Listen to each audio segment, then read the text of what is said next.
is a part of an ongoing series of discussions and roundtables focused on addressing the issues affecting Black men and boys. This series is sponsored by the African American Men's Historical Society. The AMHIS is a Black American men's intellectual society focused on the preservation, history, and empowerment of Black men. Go to amhis.org to learn more and visit their Substack at amhis.substack.com. This past month has been very eventful in the field of Black male studies and for the image of Black men in general. We've had several tragedies that shed a light on Black men and Black men mental health. We saw the tragedy of the apparent murder-suicide of former Lieutenant Governor of Virginia, Justin Fairfax, and his wife, Serena. We also saw the tragedy of the 8 children murdered by alleged killer Shamar Elkins. And I wanted to have a conversation about this because these two events, more than any, have started to reignite what I call the Black Boogeyman syndrome. What I mean by the Black Boogeyman syndrome is this idea that any Black male who happens to be predatory or violent or is an outlier amongst our community becomes sort of a proxy for all Black men. Um, we see this happen even in trivial things like celebrity breakups or anything dealing with Black men in general. It never becomes a conversation about the individual. It becomes a conversation about Black men as a whole. And I wanted to get into this conversation with somebody who has done extensive work in this field and done a lot of work in the field of Black male studies and just the psychology and the mentality around Black men in general.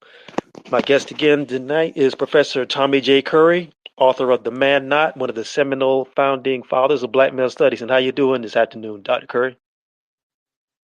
I'm doing well, brother. I'm doing well. How are you? I'm good, man. I'm glad you took time out of your schedule to have this conversation again with me. Pleasure. Absolute pleasure. All right, so let's dive right into it.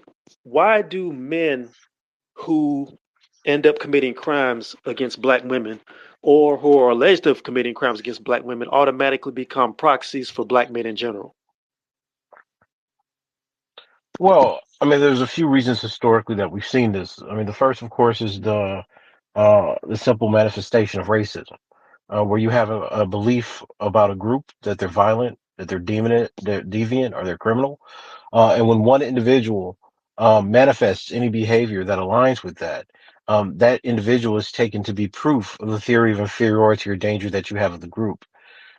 As we know, historically, black men have been the major targets of this. The idea that black men are rapists, the idea that black men are criminals, the idea that black men are more violent. So anytime you have one individual act in a certain way that corroborates this previous ideology, you see people jump on it. I think what we're witnessing here, in terms of what black male study scholars call anti-black misandry, is the mobilization of a horrible tragedy, right, around Serena Fairfax, around the murder of numerous children, to do the same thing that we've been seeing happen with white supremacy for centuries, is to confirm a pre-existing theory. And I don't say that lightly or ideologically. You know, for a decade, I've been working on the relationship that gender theory and feminist theory have to criminology and theories of deviance, these kind of deficit-based models that say that there's something wrong with black men, especially poor black men. And what we saw this week, over I mean, really over the last several weeks, is pundit after pundit trying to confirm or use these tragedies to confirm a pre-existing theory that they have about black males, because we have a disproportionate rate of intimate partner violence and homicide in our communities. And it's really important to understand something. Throughout the 20th century, black people have been accused of being more criminal, have been accused of being more violent. And this is black men and black women. And it wasn't until the 1980s that you first began having conversations around this idea that it was particularly the men, right? At least in relationship to domestic violence and intimate partner homicide. In the 1960s, and I've said this before, you can look it up. Wolfgang and Farracuti, Menachem Amir had theories suggesting that black women were just as violent, because they were trying to explain the disproportionate rates of intimate partner homicide that were being traced are committed from black women against black men. And this trend lasted well into the 1990s. Some sources say 92, 93. Other sources say 97, 98. So when we look at this problem, when we look at the long history of people writing about black women killing black men, and then you get this feminist turn in the 1980s where people start talking about black men killing black women, you see the same argument over and over again that black people are pathological. But it's specifically with the rise of the Duluth model and feminist theory that you see this emphasis on black men being overtly patriarchal and violent. Remember, the arguments that were made by people like Henry Odom, John Dollard, LeBeau in Tally's Corner, were that black men were not patriarchs. And the reason that black women abused them and killed them was because they didn't have control of their nuclear families. Now we fast forward in kind of this post-Duluth and feminist era where every time a black man commits a crime, every time there's any display of violence, the idea is that patriarchy is the soul, not only the soul, but the only cause that should be talked about, especially if the victim is a woman or a child. And I find what's been happening over the last month just so is not just disappointing from scholars. We have seen over the last decade or two what is going to be said by certain pundits. We know that people who identify as feminists are going to say no matter what happens, no matter if there's depression, no matter if there's alcoholism, no matter if there's suicide ideation, that is patriarchy and the hatred of women. That's their story. But what's so disconcerting about this is that there's a reinvention of the idea that black men and the problems that affect black men can only be boiled down to patriarchy. So we've seen time after time. I mean, in the last month, right? We've seen several black men who are victims of domestic violence, right? Danita Jackson killed her boyfriend, Goldson, I believe his name was. We saw even today they were posting about a woman, Miss Waddell, who was convicted of throwing dynamite at her boyfriend, trying to kill him. And of course, we had, that terrible stabbing a few weeks ago, about the brother who was engaged, right? And I see these things. I see these things where black people suffer from disproportionate amounts of violence. And every time it happens, only one aspect of that violence is explained. We don't explain why a fiance who had a history, like Makala Hooks, who had a history of domestic abuse, stabbed her fiance. We don't even attempt to explain why the black woman in that case, as a perpetrator, harmed someone she claimed she loved. We don't ask, well, why did this sister stab her boyfriend in college because she thought he was cheating? Why did it have to escalate to violence? You see, when those things happen, people say, oh, it's just whataboutism. And my question to scholars and pundits alike is, I'm so curious. I'm genuinely curious. How do you have the same kind of problem affect black men and black women in the community across the nation? And then every time something happens, you say, I only care about this one version that tries to prove my ideology correct. So I'm only going to talk about when black men kill black women because that confirms the idea that black men hate black women, that black men want to be patriarchs. And the black male studies scholars are saying, listen, this is an ecological problem that's affecting all black people. So the same way that we have to talk about Justin Fairfax, issues of mental health, depression, suicide ideation, or even look, even the black man who's just evil, the black man, the individual black man who says he doesn't care about life and wants to harm someone. We have to talk about that. The same way we need to talk about the black woman who kills her partner, or like, the case of LaCoya Williams, boils her two sons in an oven. Those are the ugly aspects of life. But the one thing that black male studies scholars do not do that feminists do is use one individual case or use the higher prevalence that black women have to harming themselves, their loved ones, and their children as a stereotype about their whole group. Because we understand is that even if you talk about the most grotesque circumstances, the most evil and unbelievable kind of violence that we have in our community, it is but a small majority of all black people. So the same way that they'll talk about Justin Fairfax as being every black man, right? you have to ask yourself, well, why justice? Poor black people die from domestic violence practically every month in the United States. Why was Justin Fairfax the symbol of every black man? Was it because he was powerful?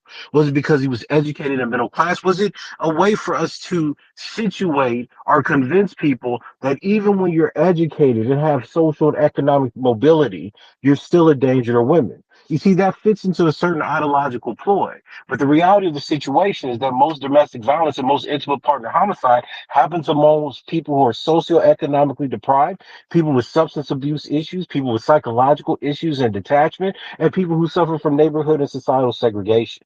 So what we've done is we've decontextualized the violence that affects our communities and yet again made it personal, made it essential, made it psychological. Because what all these pundits had to say, what every single one of them said was that it was patriarchy, but they gave us no solution. The problem is black men, according to them. You see, when you jump into the patriarchal thesis, there is no explanation to fixing the problem.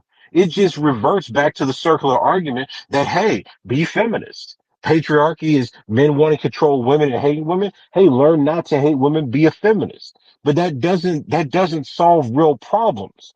Feminism hasn't decreased domestic violence among white people. The shelter movement didn't decrease violence among white people. And in fact, most of the contemporary work from clinicians and epidemiologists who are white scholars are arguing the exact opposite. People like Johnson, who said, look, I once believed in patriarchy. I don't now. We need to talk about intimate terrorism. He believed that men were the majority of the people that committed intimate terrorism, but he understood there were certain ecological and psychological factors that affected that. But when it comes to black people, and I've said this before, when it comes to black people, we have no other explanation besides patriarchy. Black men have a will to dominate, and ultimately they're purely evil. And what upsets me about this is one, it's not supported by the data, right? Two, you have, as you say, this boogeyman caricature where black men, the one black man that did something that every other black man is saying is a terrible loss in our communities, those black men can't be heard right now. So when black men say, look, let's talk about mental health, let's talk about what went wrong that made this brother do that, black men are told to be silent. And the third thing that's happened is that when other black men, and I've seen this from under other pundits, the people like the feminista Jones, and of course, the Whitney Coopers, etc. That anytime black men are trying to say, look, maybe there's something about mental health and suicide ideation that we need to talk about, people are saying you should just be quiet and mourn the victims, and that really confuses me. It doesn't confuse me because we know where these people stand politically and ideologically, but it confuses me on this point. Almost a decade ago, we watched black men and boys be slaughtered in the street by police. We had poor black people deciding to riot, to fight against the police, to ignite what some people call the second civil rights movement. And we were told by liberals and black feminists that certain groups of people were being erased from that movement. That we focused on the black men and boys who were being killed, even though they made up roughly 97% of the victims among black people of police homicides, or at least police shootings, right? Because we don't count police homicides, and that the 3% of black women were being erased. So we said, say her name. And now we look at a situation, and this is really important to me. We look at a situation where black men and boys are roughly 50% of the victims of intimate partner violence, and they're roughly 30% of the victims in the United States of intimate partner homicide. And you're telling me that we need to stop the presses and have a movement for 3% because look, we want to care about all black people. And I'm not opposed to that, but this is the logic that I don't understand. 3% stop the presses, integrate, talk about inclusion, have the difficult conversations about gender. Okay. 30%, 50%. These men are being victims. We saw three people or three cases where black men were killed in the same month that Serena Fairfax was killed, the same month where these babies were killed in my home state, and people are saying no, black men shouldn't say a word. You see, the idea of the boogeyman is not just the caricature that allows people to demonize black men. It's also the caricature that says that black men have no humanity or vulnerability that they could share or communicate to the world. It erases the numbers. It erases the nuance. It erases the social context by which these things happen. And it tells black men yet again that the only thing you can do is listen to black women, Listen to liberals and feminists, because if you don't, we're going to morally condemn you. And more importantly, you don't have a place to come into the conversation about your experiences, either about mental health or about your victimization. And there's a certain point where we have to start understanding this pattern. This is not accidental. This is something that's been going on for a very long time. It's something that requires all black people, all of us, to start approaching problems with honesty and data and science. And it means that we're going to have to start pushing back against the ideologies that tell us, despite what we see in our everyday lives, that this only happens to one segment, or rather, it's only important when it happens to one segment of our population. The boogeyman is used to erase and silence, not just demonize. And we really need to sit down and think about whether certain members of our communities and well publicized members of the academy that want to push this story. We know the history of black men killing black women because they tell us every day. Bell Hooks writes about it and talks about it's the basis of patriarchy. But we then sit back and ignore and disregard the data that shows black men have been vulnerable as well. We ignore the data that talks about how black children experience child physical and sexual violence in our communities because they don't care, right? They don't matter unless you can use them as a headline to say, a boogeyman did it. But we've seen story after story of black women killing black children. And we don't have to demonize black women as a group, but we need to ask the question, what is happening where that individual chose to kill her children instead of being a caring mother? And black men don't get that grace. Nobody says, well, why was he not a good husband or a loving husband or a loving boyfriend? What went wrong? No, they want to convince you he's always been bad. You just didn't see it because he's a black man. And because he's a black man and he has toxic masculinity, he wants to be a patriarch in a society that denies him, access to resources, wealth, and women. He's going to kill to do it. So which story can be scientifically proven? Which story can in fact be clinically addressed? The one that says that black men are culturally, historically, and damn near biologically flawed and evil, or the one that says, hey, this is an individual that went wrong. We have to find out why they went wrong and treat other people so they don't do wrong as well. Right? And that is the most basic aspect of compassion and intellectual responsibility that you see every group of people in the world manifest to their own people besides for black people. Because when these white people kill white people, they put them in treatment centers. When little boys are beat by their mothers, give them therapy so they don't become men that beat women. But black people will sit back and argue about who gets killed and who should be blamed for who gets killed, about whether or not, because they're concerned more about who's the most evil person. And that's the internalization of racism.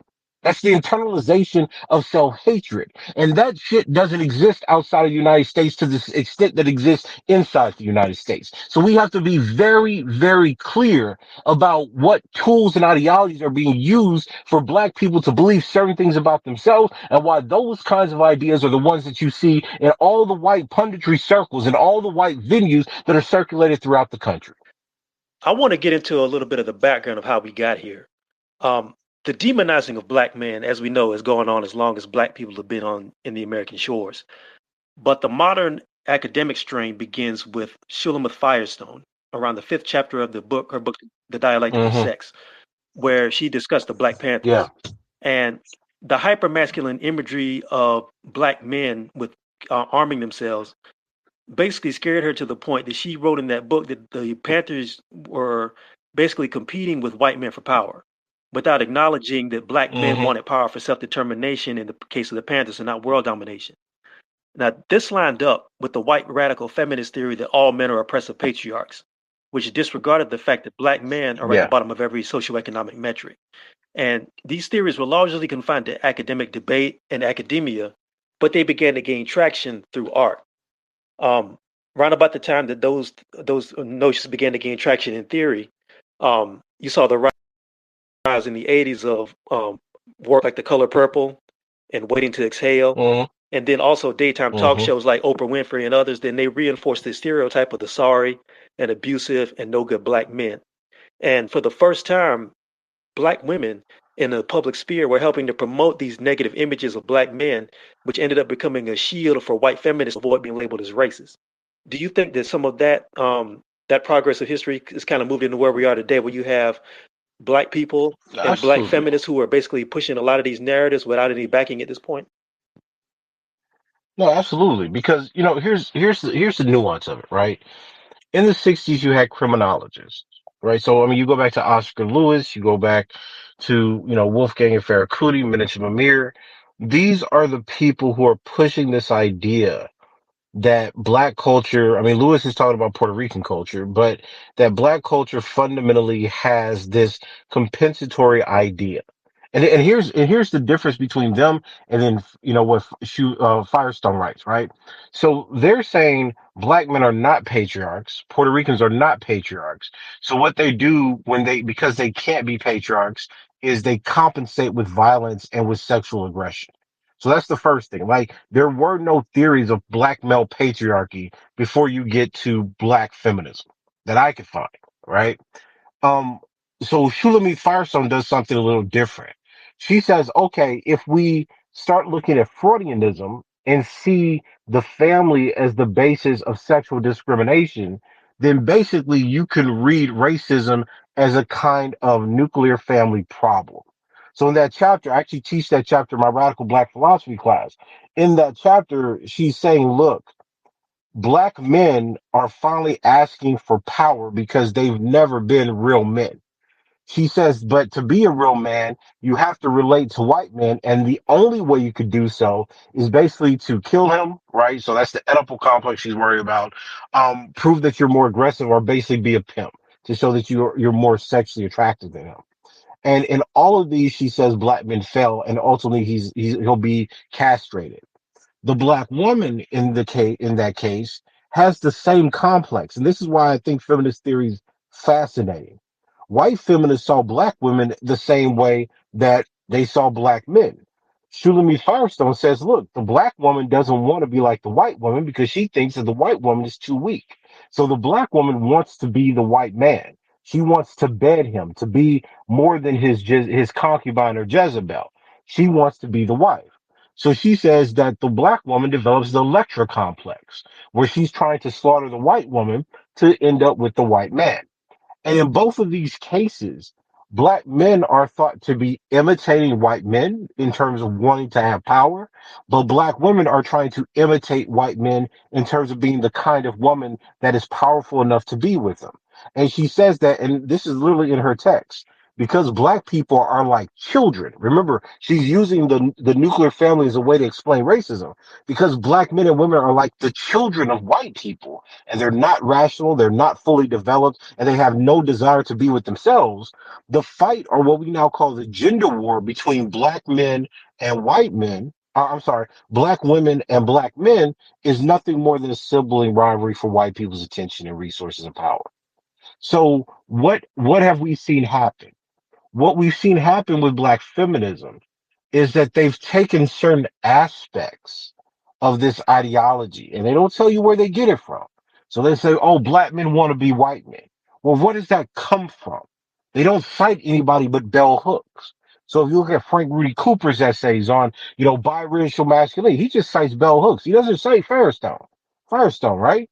If you see them say they use power to compensate for racism. Well, you're like, well, where's the study, right? Because the only people who ever made that argument in history, really, were the people who were criminologists doing compensatory masculinity theory on the subculture of violence work. Oh, but you can't say that. See, because we know that subculture violence theory is racist. So black feminism just constantly says these myths over and over and over again. You see this in Kimberly Crenshaw's work. So what we have now as an explanatory framework is just the collections of myths. It's just us saying over time. And remember, nobody's allowed to question this because if a black man questions the interpretation from liberals and feminists about their masculinity, they're already a misogynist. You can't question it. You just have to accept it. So once these axioms become revealed as being nothing more than the sayings of white feminists and black feminists over time, people then say, well, you're morally flawed. So look at the discourse that happened today, or even this past month, when black men said, "Hey, look, we don't identify with Justin Fairfax. We don't identify with what he did to his family. We care about our family. We care about our children." Right?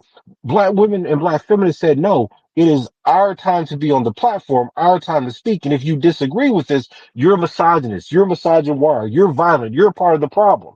Now that's interesting because the whole point of all these theories that they don't tell you about was that black people were violent in the first place. The reason that black men appealed to power or to violence to compensate for power, right, was because they live in a world where their mothers taught them to be violent. Minute Ramir literally says that black women taught black men how to engage aggressively with other groups of women. You see, they pathologize the whole culture. But if you take only one strand of the theory, the one that you like, that black men are violent, and you just say, don't worry about the fine details, don't worry about the print, then what do you get? You get masculinity theory, you get toxic masculinity theory, etc. And nobody asks for proof. Nobody cites any data. Nobody asks very simple questions like, how is it that over 90% of all the black people that are in relationships together don't end up killing each other? If all black men just want to dominate women and children. You see, for these theories to work, they have to make the most pathological and the most abhorrent behavior represent the whole group. And they tell you over and over again, and this is exactly what Ellen Pence said when she invented Duluth.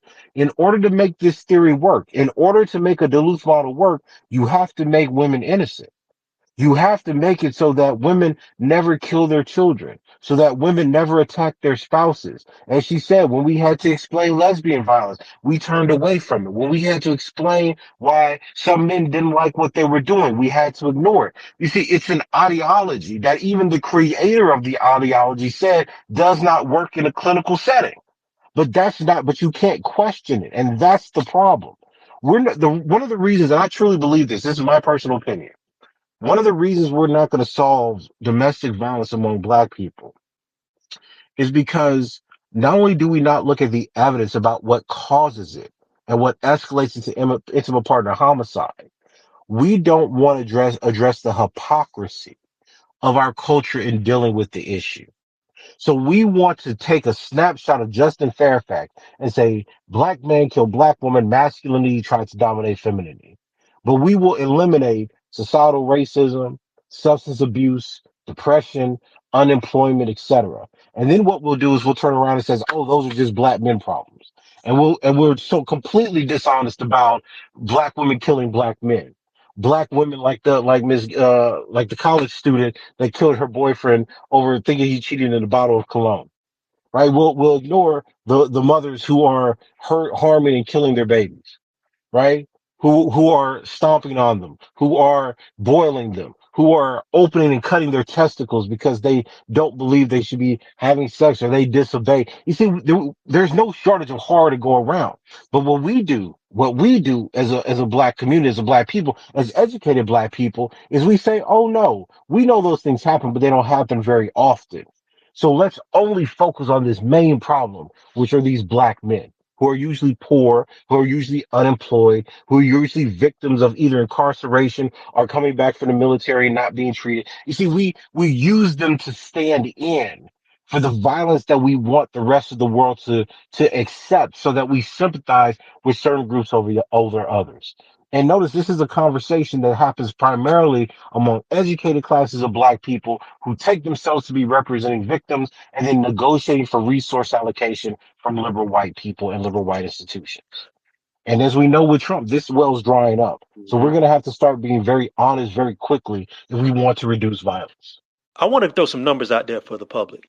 Um, these are some stats from the National Coalition Against Domestic Violence. These are numbers taken in 2020, I believe. 45.1% of black women and 40.1% of black men have experienced intimate partner physical violence, intimate partner sexual violence, and intimate partner stalking in their lifetimes. 31.8% of black women and 16.8% of black men have experienced one or more of the following intimate partner violence related impacts: being fearful, being concerned for their physical safety, post traumatic stress disorder, physical injury, need for medical care, housing, victim advocate services, legal services, missed at least one day of work or school, or contacting a crisis hotline. 41.2% of black women and 36.3% of black men have experienced intimate partner physical violence in their lifetimes.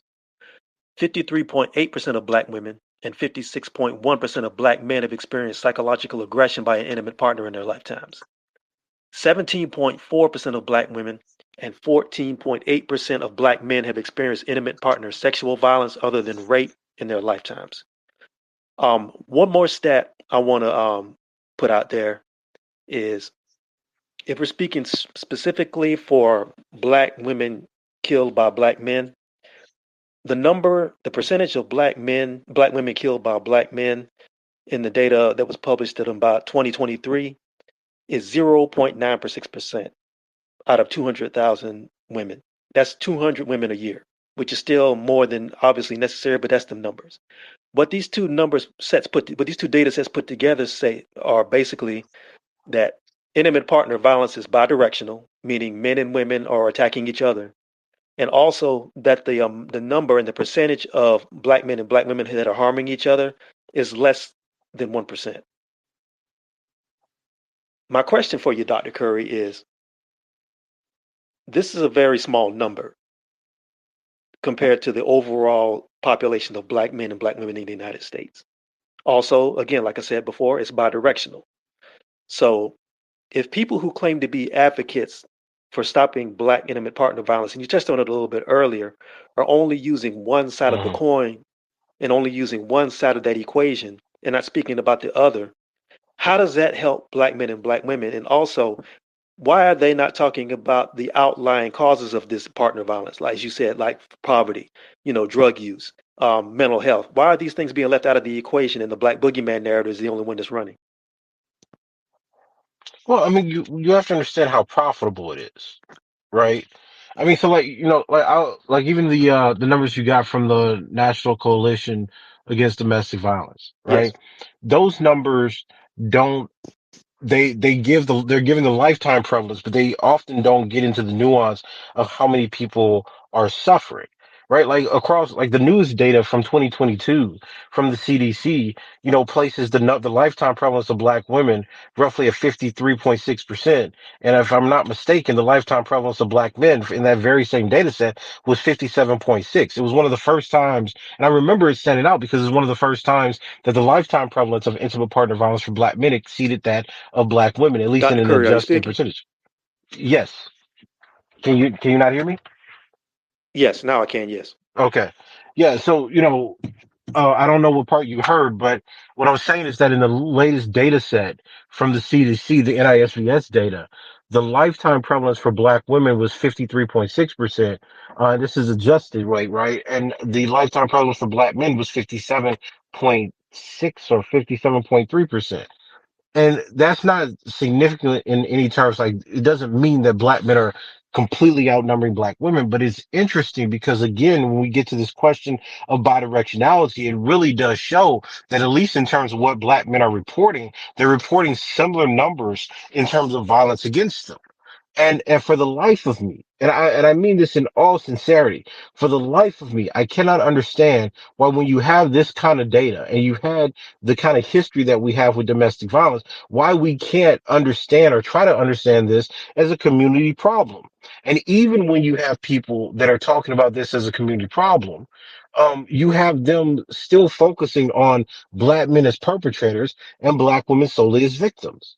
That's not what's happening. And it's such a problem. In the Man Not, I discussed this as the problem of socialization, where I said that, look, when you look at the numbers and you live in a community where where your view is Black men are perpetrators, so you take them out of the community, you still have violence there because you've never addressed what happens when the women in the household, either through child abuse or them igniting abuse with other members or other romantic partners, are socializing their children into this cycle of abuse.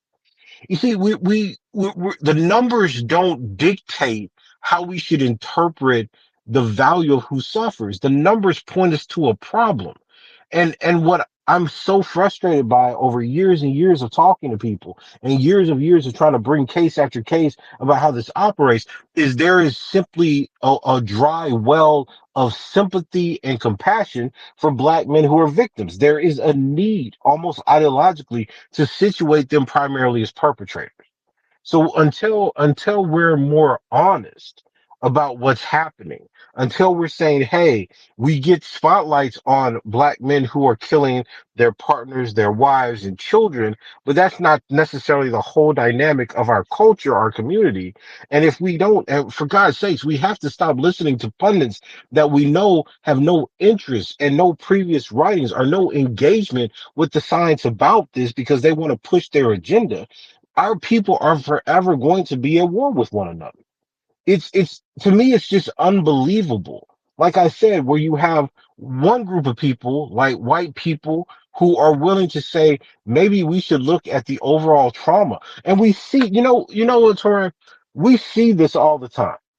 I remember when there it was a few years ago, I forgot the person's name, but there was a transgender man or woman who killed a bunch of people, went on a shooting spree. And I remember Biden said, we have compassion for what that individual did because we understand that you're oppressed in this society.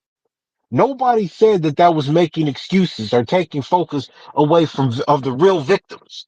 People said there's a relationship between ostracization, demonization, and oppression and the expression of violence given the mental health of the person that suffers it. But when you put it to black men, some of the black men has to be a monster. I remember the case of Michelle Jones. She killed her autistic son. I was very upset about this, right? And it was a question. They read a New York Times piece about whether or not she should be let in Harvard or NYU. And I didn't have really an opinion about that. My question was, how is it that one is morally absolved?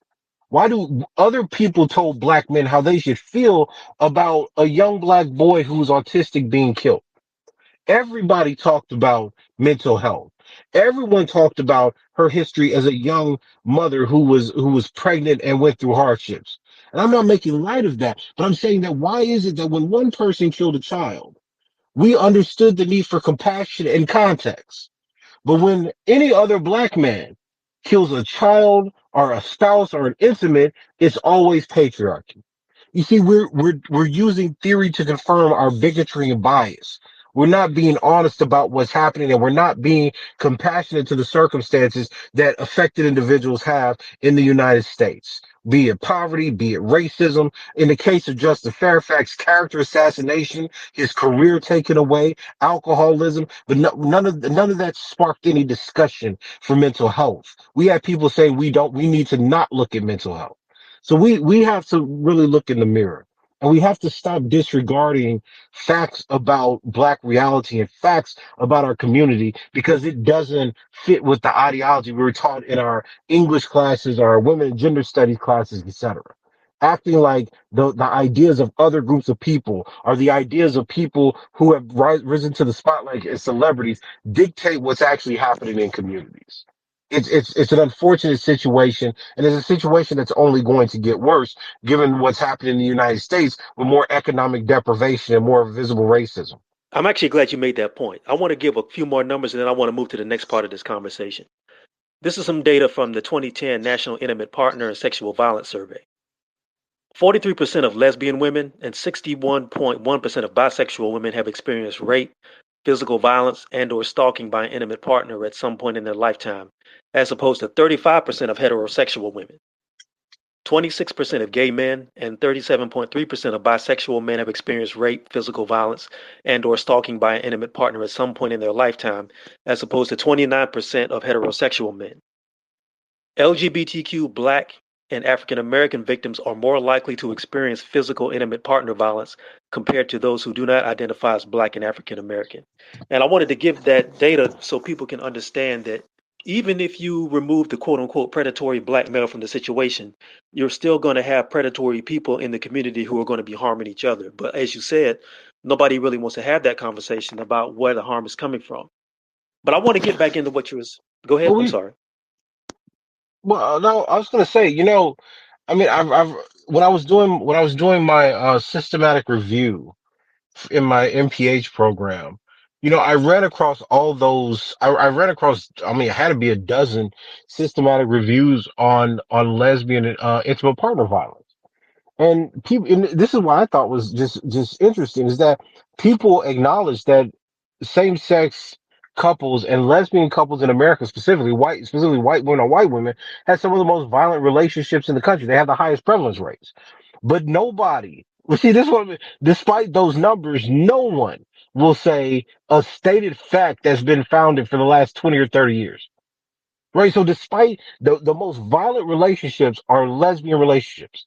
And despite that fact, nobody's going to say it because if you say what we know and what's been shown by the data, people are going to say you're homophobic. But you have no problem, right? Black people's rates of violence tend to align with socioeconomic class, right? With the class position or neighborhood segregation position. Once you control for class, the disparity usually disappears. But everyone will talk about the rates of violence based on race and masculinity among black people. You see, this is what I meant when I said everything we say that we take seriously is dictated not by fact, but by ideology.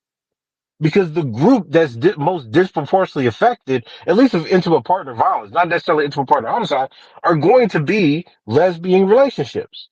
If you wanted to talk about groups that are having the highest rates of any form of violence, those are usually going to be people who are poor. But you don't express it in that way because those aren't politically efficient ways to talk about it. Nobody wants to give money to for programs for poor people, right? And nobody's really interested, at least in the last administration under liberals, were interested in being, called a homophobic.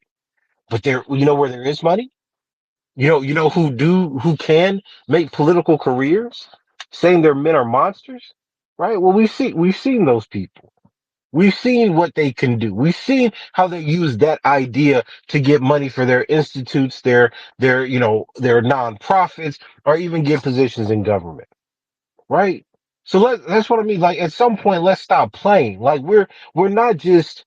There are people who may generally be confused, but we know that if you write certain articles, if you say that black men are violent, if you do podcasts that say that black men are toxic and dangerous, you get a certain kind of prominence. You get monetized easier. Well, then why is that?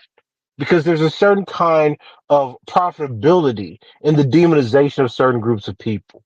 If you cared about women, if you cared about children, then surely you would have to find that in some of that, there are black women who are committing some of that violence, but they're never mentioned on national platforms, right? So again, we need honesty about what we're actually discussing and the motivations that people have to demonize black men for their own profit and for their own pockets. Um, do you have time for a brief Q&A? All right, Absolutely. I'm going to ask one more question, and then while I'm waiting for you to answer, if you have questions for Dr. Curry about what you've heard tonight so far, put your hand up, and we'll try to do a round robin to get everybody in. Ask a question, and we'll rotate the room out. I want to stay on what you just said because I think this is an important point. We live in the social media age, and social media, in my opinion, flattens discourse. It chops it up into sound bites that are easily digestible, but that doesn't necessarily mean that they're true. They may not provide information correctly, or they may not even provide context. And anti-black misandry has been able to thrive across social media platforms because of influential academics and people who are not academics, and even people who have not done any studying or research, but they position themselves in the forefront of the conversations between black men and black women. And as you said before, a core tenet of many of these people is dismantling the patriarchy, but a lot of times they interpret that as degrading and destroying black men and boys.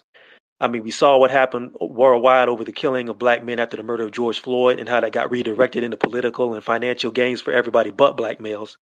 And we've also seen something that happens is whenever a hateful statement is made about black men on social media, it's always liked, supported, and shared by white and black academics and by white and black influencers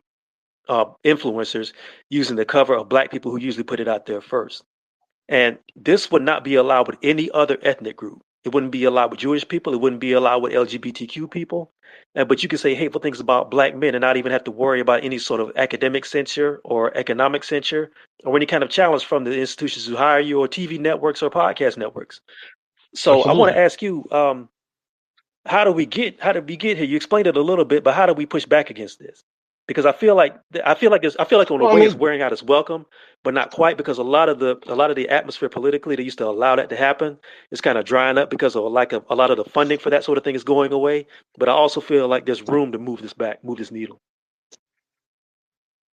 well, I mean, look, the reason that some of it's dying down, right? I mean, it was interesting to me that a certain black feminist pundit, published an article on the Shreveport shooting, claiming patriarchy. But I haven't seen any opinion pieces from that person regarding white supremacy, the killing and political assassinations going on in the United States, or anything else, right? So they roll out the people they know will be the most vocal person in criticizing and demonizing black men for their agenda, right? Um, is it on the way out? Possibly, because we see a difference in the spheres of influence and the resources. So white liberals who supported this demonization of black men by black feminists are contesting white conservatives now, and white conservatives just hate all black people. So there's not really a podium for the most favored Negro status, right? I call it MFN, right? So if those power switches are those asymmetries continue, then yeah, in a decade or so, this is going to be a historical footnote, right? Because as universities become more and more conservative, as universities become more and more homogeneously white, right? I mean, black people are only like 2 or 3% of the university. Then yeah, it doesn't make, it's no profit for it, right? There's nobody that's going to get paid for it.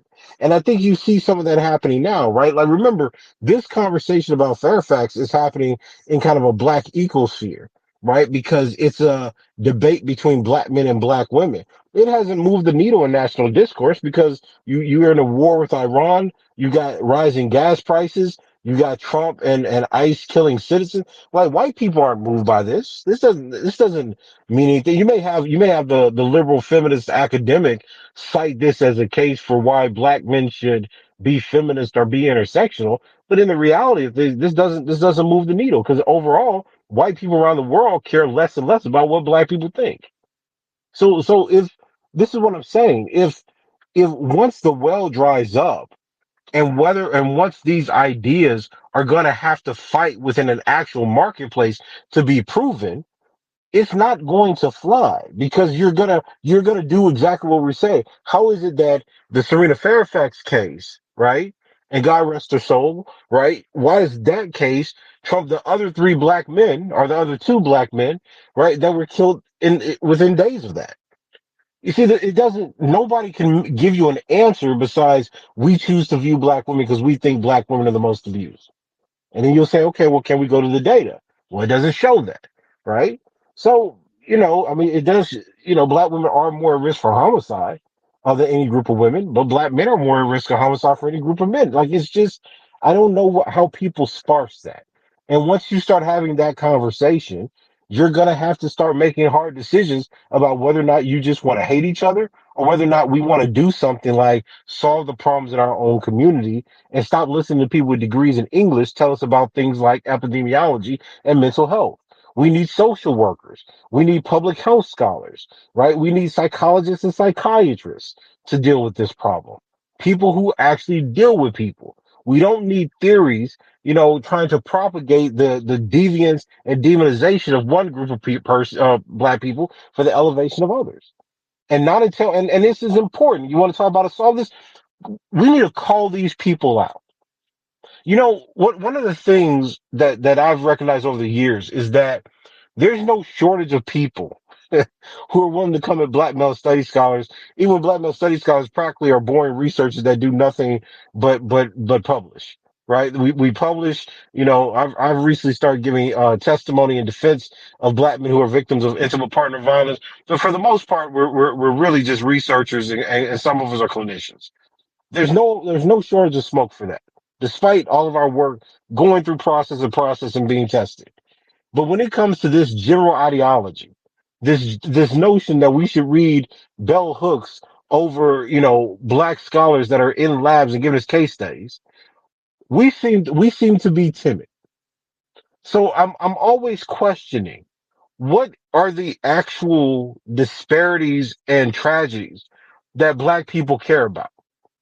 We don't give money to save ourselves. You have to run campaigns for political advancement of a black agenda, no matter what it is. But overnight, people gave, I believe, several million to Kamala Harris's presidential campaign, right? So I guess it's always strange, you know. I mean, being on the other side of the Atlantic gives me a very different perspective about America and Black American culture, and it's somewhat illuminating and unsettling because when you look at how every other group of people in the world operate, they take care of themselves first. And that doesn't mean there's not distinctions. So, like in the UK, they treat poor white people horribly. They treat the Irish and the Polish horribly. But there is this idea that we should protect British people because Britain is for British people. That we should make Scotland for Scottish people. And they have no problem with discriminating against people to make sure that agenda is followed. But when it comes to black people, we're the only group of people who will judge each other, condemn each other, interpret each other, not based on our interest to see each other advance, but to see one group fail so the other one gets the attention of our oppressor. And the longer I stay away from America and the more I travel, the more I understand how that makes us not just culturally weak, but as a political and economic entity, it makes us completely non-viable. And that's really why nobody cares about us unless we're doing what they're bidding. And this is just another instance of that. We didn't go to these families and neighborhoods. We didn't send congregations of people to understand, to comfort, to speak on behalf of our race about this tragedy. What did we do? We started fighting on social media. We started publishing pieces in white people's periodicals about how bad the black people that live next to us are. You see, that's just it's not just self-hatred. It's a fundamental misunderstanding of what it means to even be a people.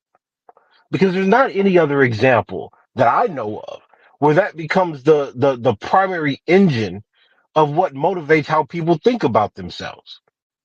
So we don't just have a gender war. We have a self-defamation problem. We have an internalized dehumanization problem, right? And until we're honest about that, and until we hold ourselves up to other groups of people in the world and say, why are we so different? We're going to be in the same situation that we've been in for the last century. And if Trump should have convinced us about anything, it's about how little power we actually have. So when we want to stop people killing each other, we have to take our own resource to do it because we know exactly what our oppressors are going to do and what they're going to push. And nobody wins in that circumstance or situation. All right, Dr. Curry. I want to open up the floor for people who have some questions for the doctor. Again, I see a couple of hands I'm going to go to.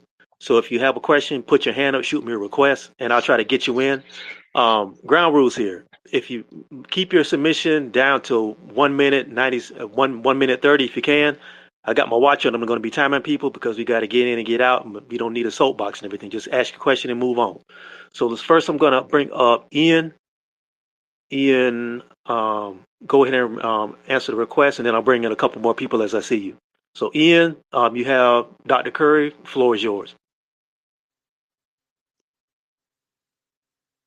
Ian, unmute your mic.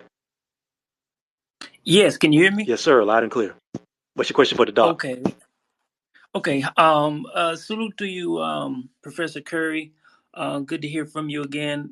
So my question is, do you think that just like when the demonization, when the white society demonizes and criminalizes Black society, when the economic situation is going down, do you think that also coincides with the misandrist Black feminist demonization of Black men when the economy is going bad? Is there a similarity there?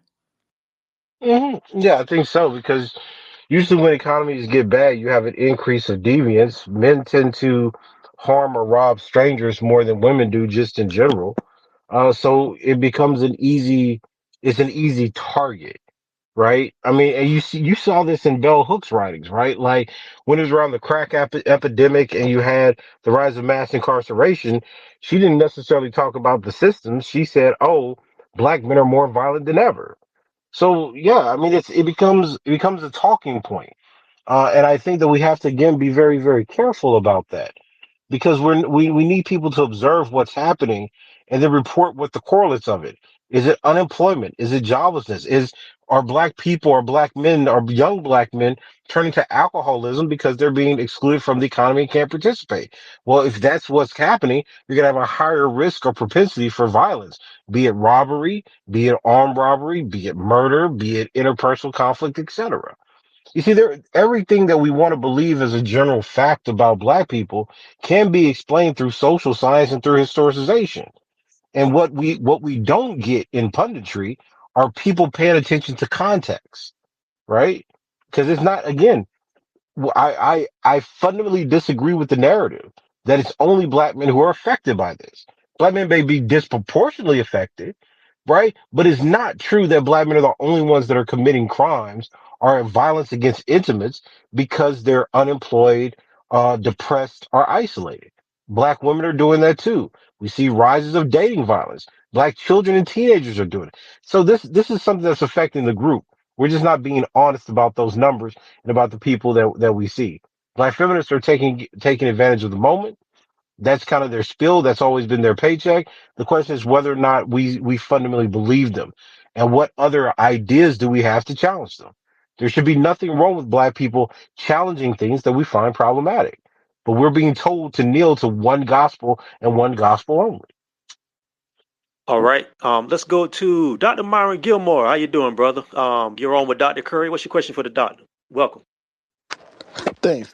My question is around just some of the digital punditry and especially about big names like Jamila Lemieux. Like I'm really interested to hear what your thoughts are about the role of these people and their endurance over time. So you can find Jamila Lemieux, for instance, talking at HBCUs 10 years ago. And even despite the Yeah. lack of fruits from the Black Lives Matter movement and the intersectional feminist ideology that it drew on, they still a person like this can still not only have a huge influence but go viral last week calling for hunting squads on black men to avenge for the killing of black women. What do you think explains the enduring relevance of a figure like that? Well, I mean, look, we've had. I mean, it's the same way that Alice Walker was a figure, 20 years ago, right? She could do no wrong. She had the same. She circulated the same idea with the color purple. This is an evil black man, you know. Um, that's Lemieux's spill, right? I mean, I remember reading her introduction to Michelle Wallace's book about why the black macho was still relevant. After Michelle Wallace wrote an intro saying, "I don't believe in it anymore, and I made it up." Right? I mean, I don't. These people have a manufactured audience. So think of it like this. Think of it like this. The same way that Trump has an audience, the same way that Rush Limbaugh had an audience, these people are already fundamentally attached to this message, right?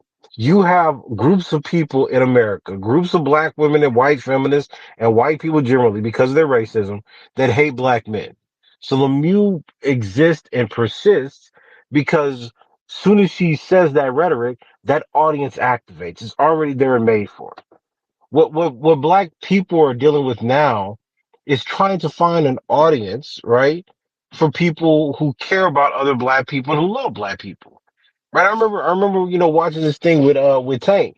And it was like, look, if you talk about, make songs about black people loving each other, it never sells. Right? So why do we think that would be any different than the academy? Why do we think that would be any different than social media? The news always hated black men.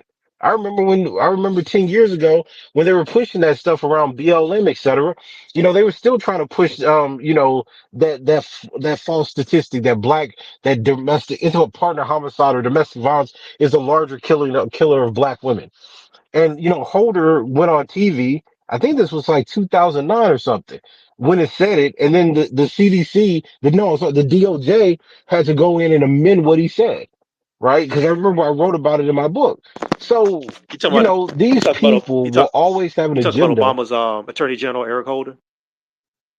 Yeah, yeah, Eric Holder, yeah. Because he said, oh, the largest black men are the number one killer of black women through intimate partner homicide. And then the DOJ had to go back and amend his statement because that's not even what their data showed.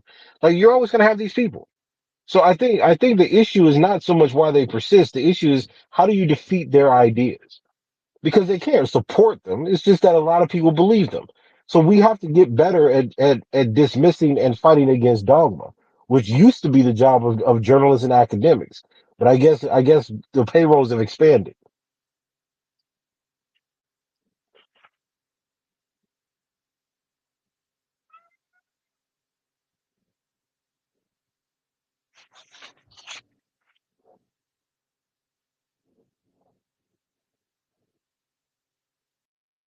All right, we got Dr. Tony Gaskew in the building. Tony, can you hear me? Still there? I sure can. How are you? Yes, sir. How are you? Good to have you on today. I'm doing well. Tommy, how are you?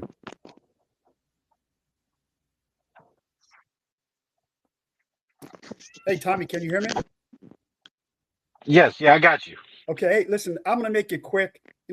Without a doubt, the academy, specifically Black feminism, is has been detrimental, to say the very least, to the Black American men and boys' body, spirit, and mind. I just really want to talk about solutions. Now, we both sort Yeah, of know that at the end of World War II, during the French Liberation, they dealt with females who were conspirators with Nazis in a very harsh way, almost a public humiliation. At the end of this, are we simply just spinning our wheels? What do we do? How do we deal with this level of vitriol, hatred, and almost intellectual dishonesty towards characterizing Black males as the monster and the beast? And we all know that the data says the culmination of what that does. So how do we deal with the Black feminism at the end of this journey, Tommy?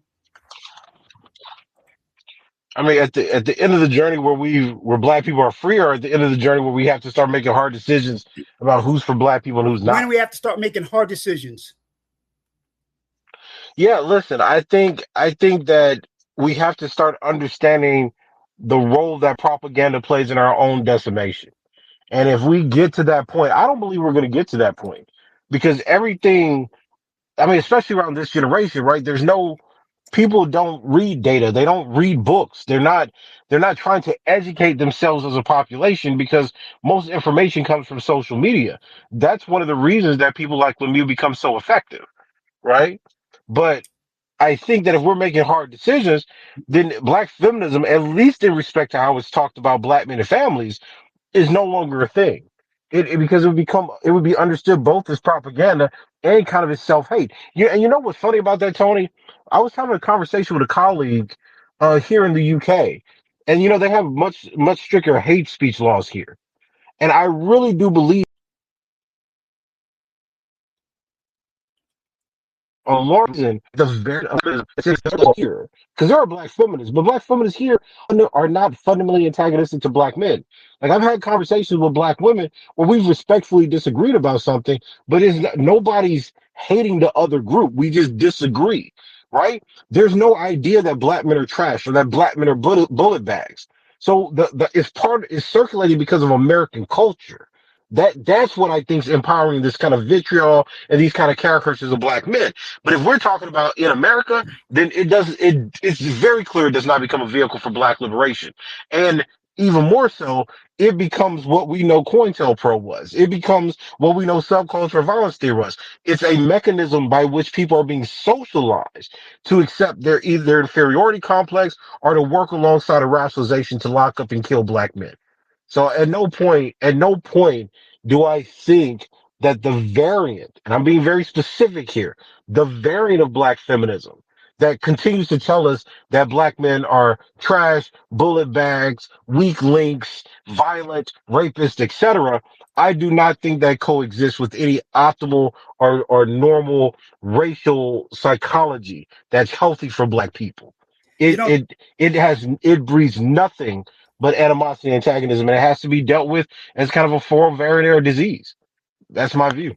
Tommy, I think the most difficult thing that the average person has to digest is that the state, with the help, and when I say state, the state has basically written its own version of Mein Kampf, replacing Jewish people with Black American boys and men. And it's just very difficult to sort of grasp how Black No, I feminism agree with you. openly plays a role in that, and nobody knows what to do with it.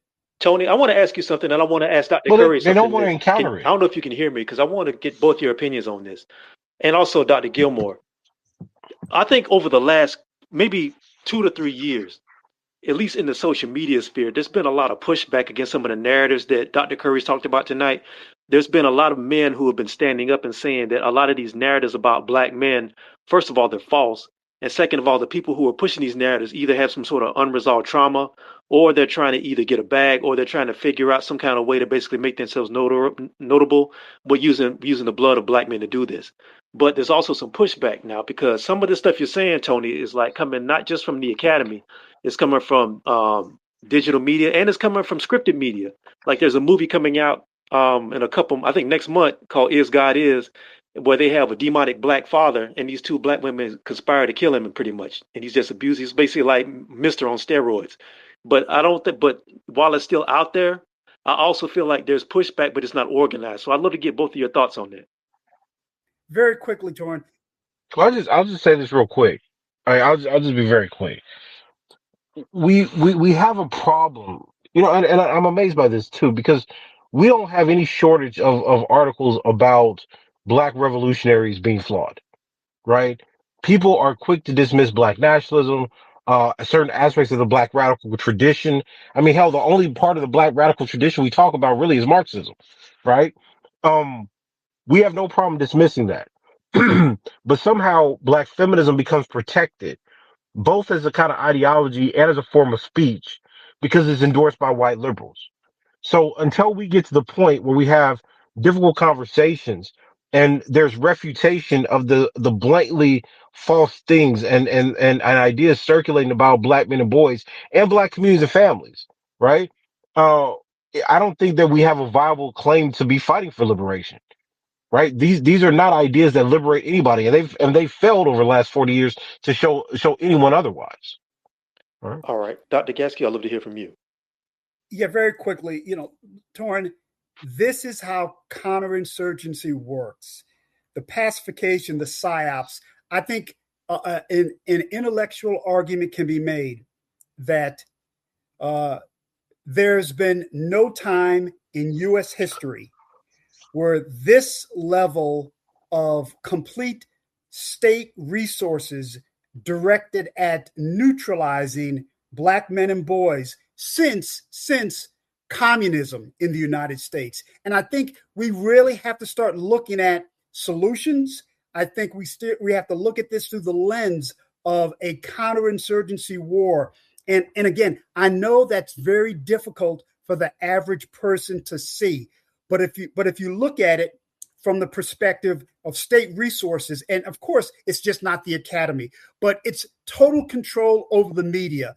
It's total control over how people think and digest this hate towards black men.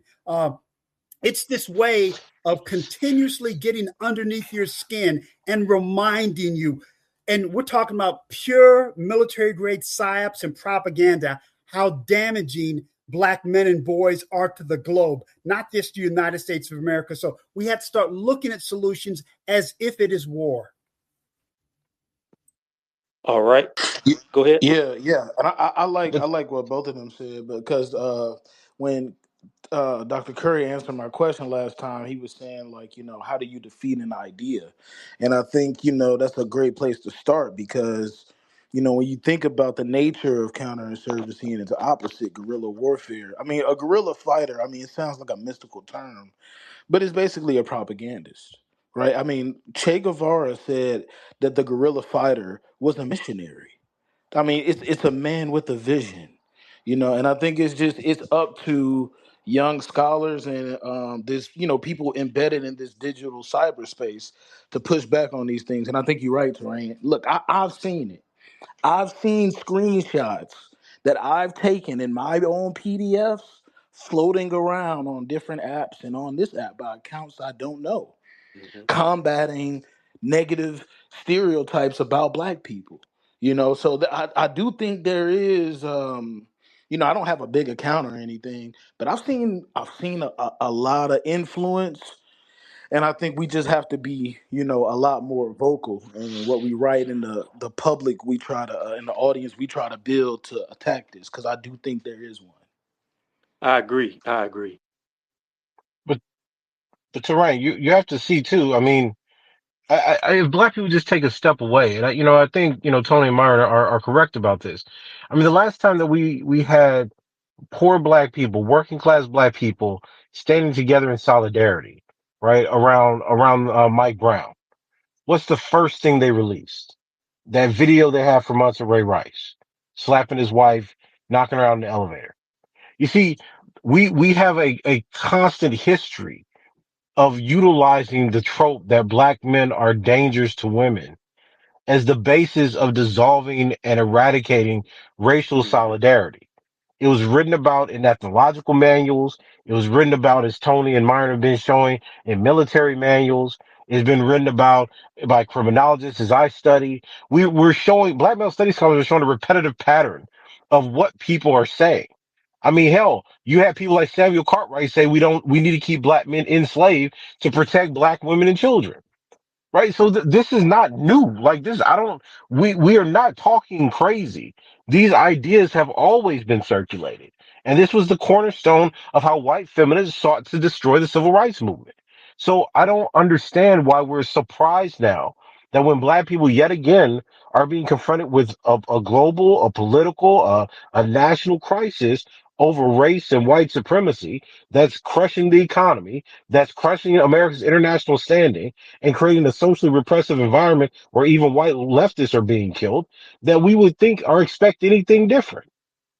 People are fighting for resources. This grift that we've seen with black feminists historically around the character of black men, going all the way back to The Color Purple, right?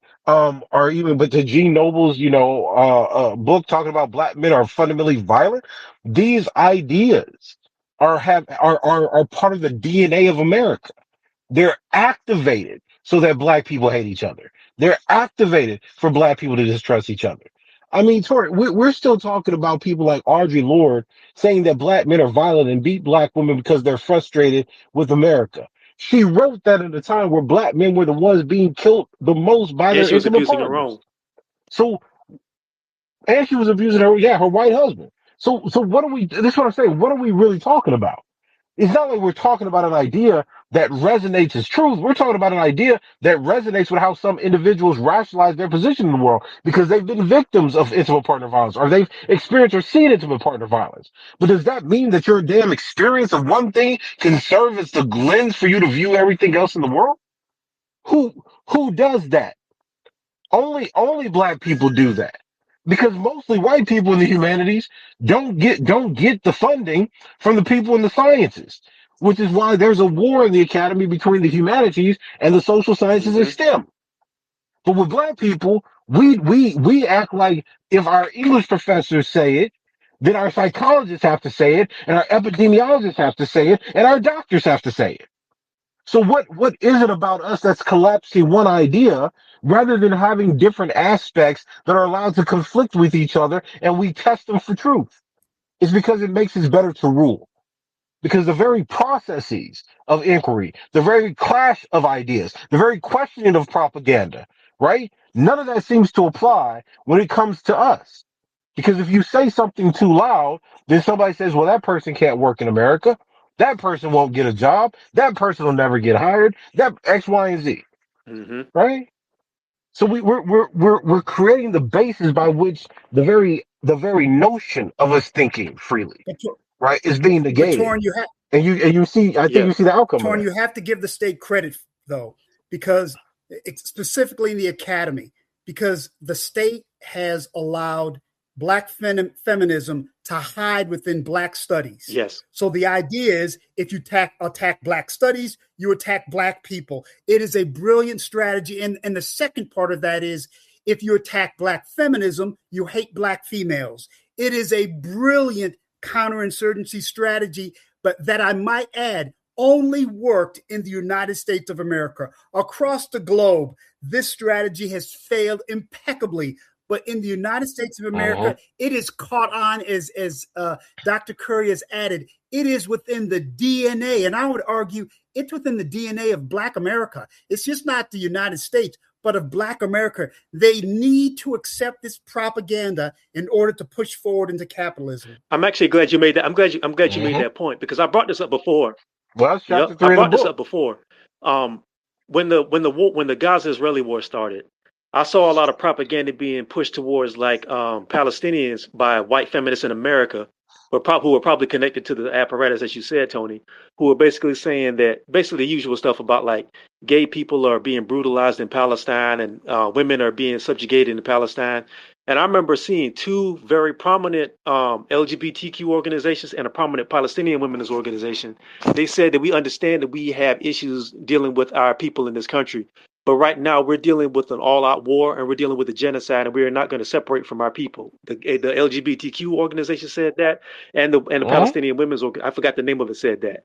I thought that was amazing. Those people are dealing with literal bombs, and they were able to have solidarity with each other first, and that's how you create a strong culture to push back against like that level of oppression. And I just thought that was interesting that didn't work over there, but we're over here with all this technology and all these resources. We can't make that happen.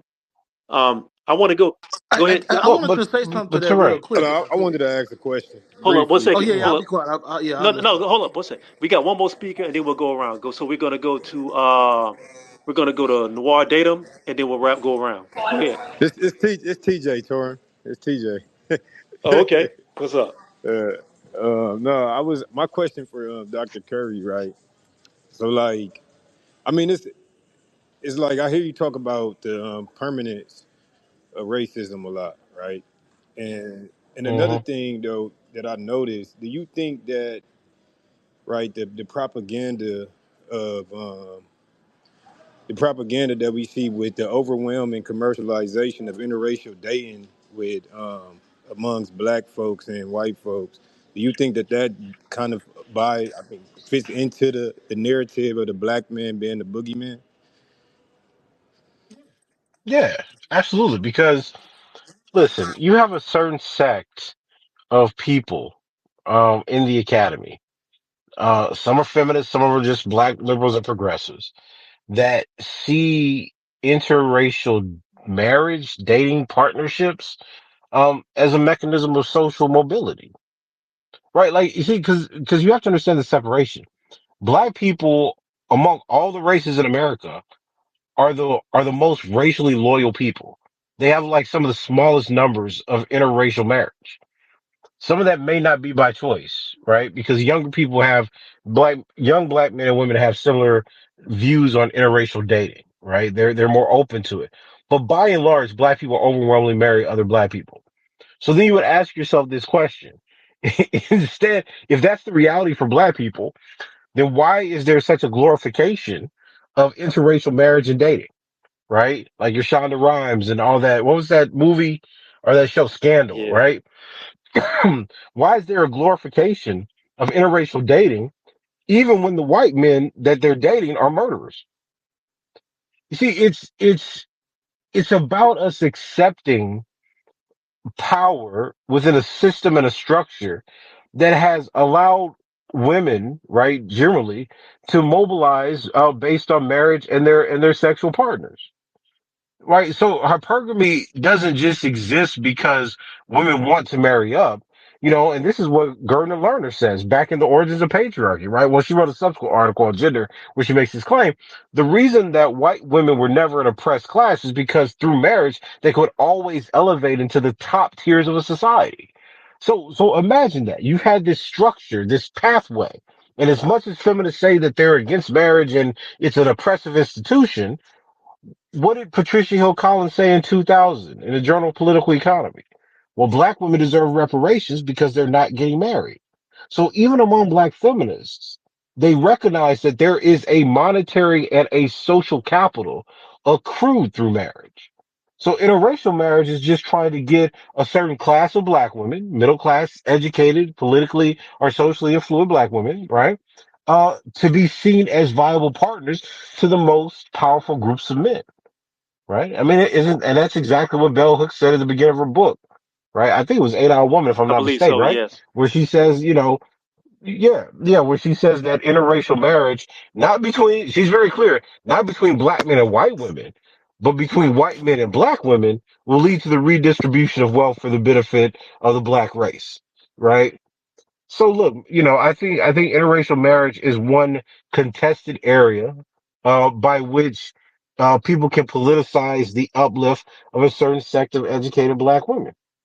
Do I fault them for it? No, because hypergamy, most mating selection choices of women generally are based on either social mobility or capital acquisition. It's just the dominant mating strategy they have.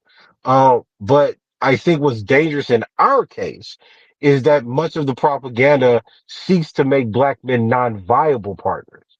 So whereas you would say, well, look, an educated black man can compare or compete with a white man for a potential mate, most of the conversations coming out of our culture suggest that black men, regardless of education, and I think this is again what some of these pundits were saying about Justin Fairfax. No matter how educated, no matter how powerful, etc., you're still the same Negro that we would find on the street, right? And I think that's the I think that's both the classes and the most dangerous aspect of some of these ideas is that it doesn't allow black men to have any other alternative. It makes them believe that they're fundamentally flawed both culturally and biologically. I think that's something that we can't afford as a I want to people. swing back around to what we were talking about earlier as far as like the propaganda and how to push back against it, because I think you were on a pretty good track when you were talking about the fact that even though, and I think Dr. Gilmore said this as well, that the fact that even though people, some of this information about black male studies and about the truth around black men is starting to filter out into the wider public, there still is a battle to be had against like this idea that the black man is demonized and that there's a whole institution behind that, as Dr. Gaskin said. But how do you think we can really push back against that in an effective way? I mean, institutions have to crumble. I mean, I think that the generation of black people before us were trying to sell us on a false bill of goods, so to speak. The idea that if we just persuaded white people, that these things would change. Like Eddie Glaude's somebody that I think advances this position. As much as I respect him as an academic, I just fundamentally disagree with his viewpoints on this. You cannot, you cannot and you will not change a white majority that holds all the power simply because you're making an argument or you've demonstrated that you're kind enough or moral enough to support their vision. There is in my mind, right? And I know people may disagree with this claim. I find very little difference between the white conservative and the white liberal. I think the primary difference between white conservatives and white liberals are the way they choose to rule populations, not a difference in their actual ideology or disposition towards racialized populations like black people. So in the world that we're living in now, you have someone like Trump that says, look, let's create state governance and apparatus that makes sure the white race will remain superior. The white liberal says, well, look, we can have white people that are black people that advance our views. Everybody thinks they're making progress, but ultimately white people are in charge. So that world is never different in supremacy. It's only different by the extent that you think some tactics are in fact cruel. Now, when we think of the world in that way, then the question that we have to ask ourselves about black people becomes actually very clear. In a place where you don't rule and you're only subjugated, who or what do you think you're appealing to? Is it a moral consciousness? Is it a political system? Is it some set of laws that white people now rule through governance in the Supreme Court? Like, what do you think you're appealing to? All you're appealing to is for a certain number of you not to suffer the same fate as the majority of you. And I think that's ultimately the problem. We've accepted that progress for black people in America is nothing more than a select group of specially chosen Negroes to represent the race, and the rest be damned. And that's what I was saying in The Man Not in Chapter 3. Black men are the group that you hate, the problems that you get distance from because they mark the class border. If you're truly educated and truly middle class, the idea is that you will see poor or working class black men as fundamentally contradictory, the antithesis of an American lifestyle. So you have to condemn them, right? And that's all that we're seeing play out now. We see educated black people condemning poor working class black people, or black men specifically, for the violence they think they pose to the rest of the world in their communities. And that's the ticket. That's what gets you on the train. That's what gets you, that's what allows you to start the journey. And that's just the way it's been since the mid 20th century, after the civil rights movement. And we don't want to name that because somehow naming that becomes, the most unbearable truth in the history of everything we could talk about in the academy and even as social pundits. It's nonsense, and it's gonna keep spilling out. I'm 46 years old, and for at least 26 of those years, I've seen the same narrative be recycled decade after decade, year after year. Right? That's a long time for bullshit to keep going. Um, if any other two scholars on the panel wanted to say something, I'll pass the mic to them. But I do want to say one more thing, and then we'll start winding it down. Um, in the interest of full disclosure, um, Justin Fairfax was somebody that I knew pretty well. We actually had several conversations, and we talked on the regular, and we also been in some of the same rooms at the same time, and had some conversations about some things going towards black men. I have a feeling, and I also have a fear that the facts of what happened, between him and Serena Fairfax, are going to end up kind of taking down that barrier that you spoke about just now about like the black men who are poor and working or middle class or lower middle class or just out there struggling. They're sort of like locked out of that barrier of elitism that has basically insulated a lot of people in that class. And I feel like the situation that happened with him and his wife is going to basically give more ammunition to people who see all black men as demons and see all black men as a boogeyman, because it's like almost like, we'll see even one of your best and brightest is still a predatory maniac. I think that's what's going to happen, and it's going to make things even more dangerous for black men, no matter what your socioeconomic status is. What do you think? I think it's certainly plausible. I think that's the argument that's being advanced. But it's not an argument that you don't find throughout feminist scholarship. So it's more of a, I think it will be used to confirm a position more so than invent one. Because remember, but I mean, Bell Hook's central thesis was unlike, she's like, regardless of class, every black man, right, uses violence to prove his worth. And that's all that's happening here. That's how this story is being framed, right? Um, and I think it's up to social sciences and academics to fight against that. I mean, we have an idea that is being spread and popularized, but we don't have any resources as Black people to truly fund counter narratives that allow us to question, refute, or interrogate that idea. So when you ask the question, why is Fairfax being demonized when you just had the exposure of the Epstein files, right?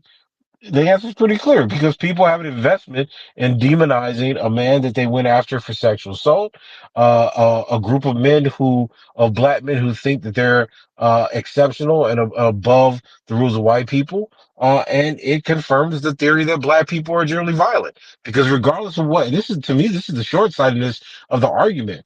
Regardless of what you say, regardless of how many white people you get to impress with this story, you're stuck with an irreconcilable burden is that you birth black men. So the same way that they were trying to sterilize black women before, right, when they went to jail or in court cases, etc., so they wouldn't produce any more little black boys, inevitably under the Trump administration, inevitably, under the rise of white supremacy, we're going to be made closer and closer to one another, regardless of whether we like it or not. And I think that is going to be a very, very telling material situation for the people who advance this ideology. Um, I'm going to pass this mic around the room real quick. Um, what do you think is going to be the end result of this? I'll go to Dr. Gaskill, then I'll go to Dr. Gilmore, then I'll wrap up with Dr. Curry. Yeah, look, if you recognize this, if you recognize what the state that is the United States of America has done to not just black men and boys, but black America, it is specifically war. It is asymmetrical war. It is counterinsurgency, and there is no healthy way to deal with a counterinsurgent. Clearly, in a psyops, you can you can increase your emotional intelligence. You can provide your own psyops to sort of counter that. But Torn, at the end of the day, you have to be able to deal with the threat. And there is no healthy way to deal with a counterinsurgent threat. And I think that's where we're stuck. We're fighting to try to appeal to their intellectualism. And that is an impossibility in counterinsurgency. You can't deal with somebody's intellectualism. You have to deal with them. And unfortunately, the state has placed black men and boys in a position where them are black females. And thus there are very few options to deal with someone if the state has defined the black female and has placed black females in a very difficult position. But it's a position where black males are reluctant to be transparent. They're reluctant to share what they really feel. And part of that is the psyops, and that's the difficulty of dealing with a counterinsurgent.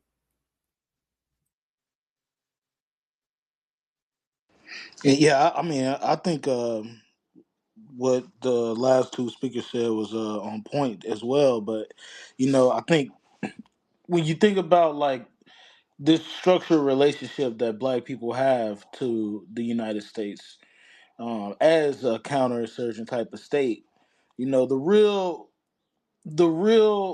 negation of counterinsurgency in the last 100 years was Marxism, Leninism, and Maoism. And Maoism has these three principles.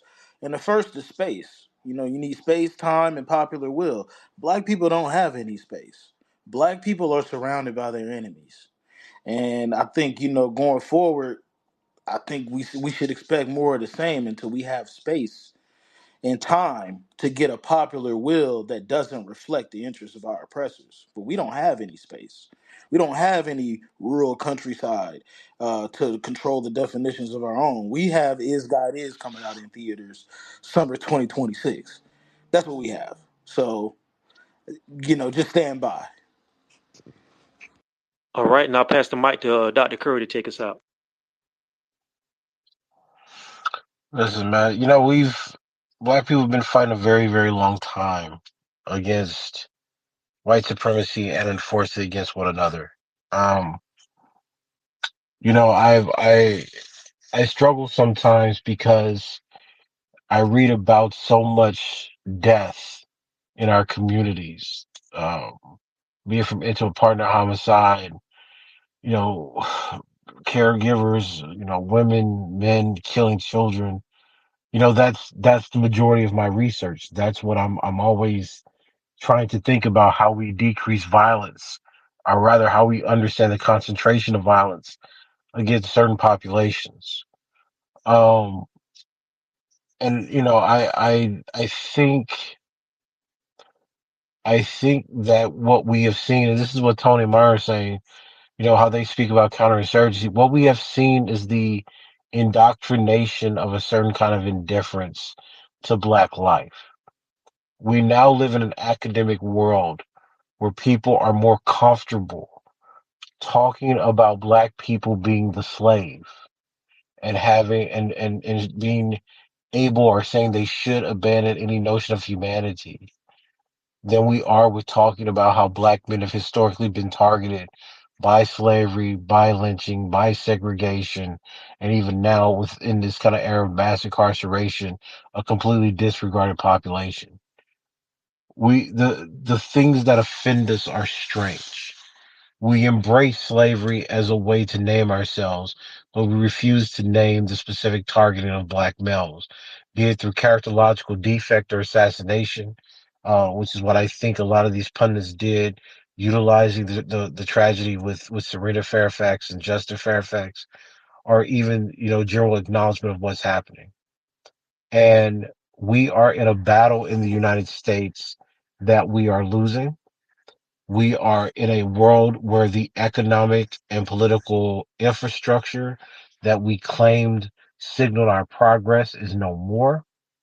And we have begun to see processes where the people who are leading black people are willing to accept that some or many black people will die under Trump and subsequent governments, but are willing to take that loss as long as they can manifest a middle class or upper class lifestyle. Given those realities, black feminism then becomes one of the modes or vehicles by which the black middle class sustains itself to the detriment of the rest of black people. That's no different than black liberals or progressives who ignore the structural and the systemic nature of anti-blackness. But if we are serious about solutions, there needs to be a break and overturning of the groups of black people who speak and rule over us for the sake of others. And I don't know if that's going to be a civil war. I don't know if that's going to be a change in the intellectual tides.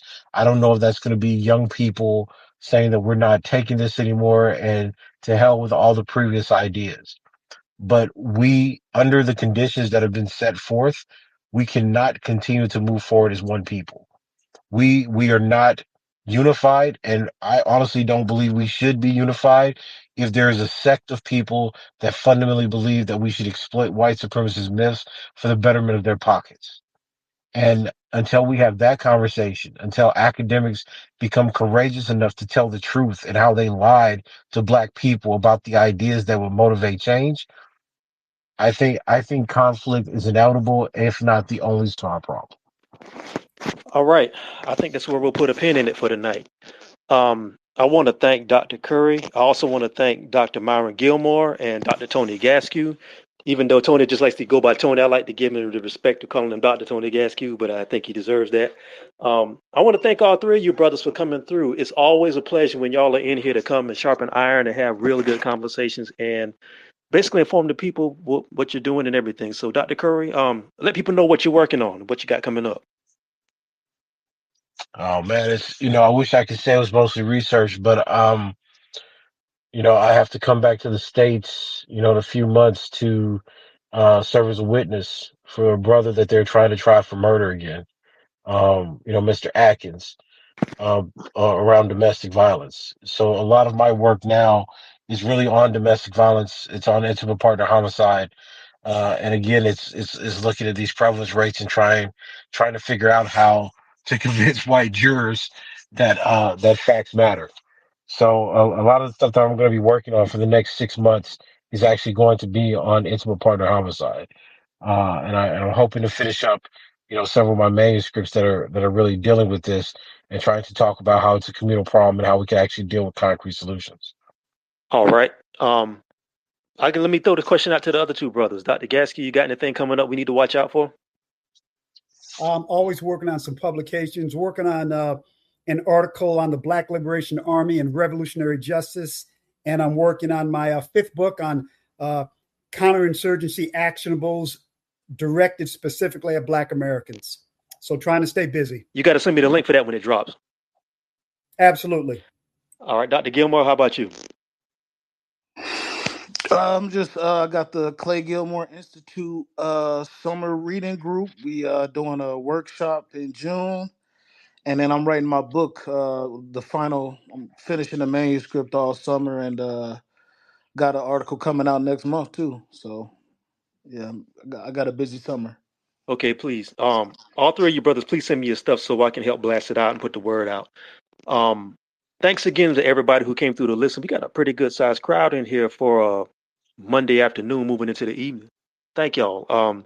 Again, this series is sponsored by the African American Men's Historical Society. The AMHIS is a Black American Men's Intellectual Society focused on the preservation, history, and empowerment of Black men.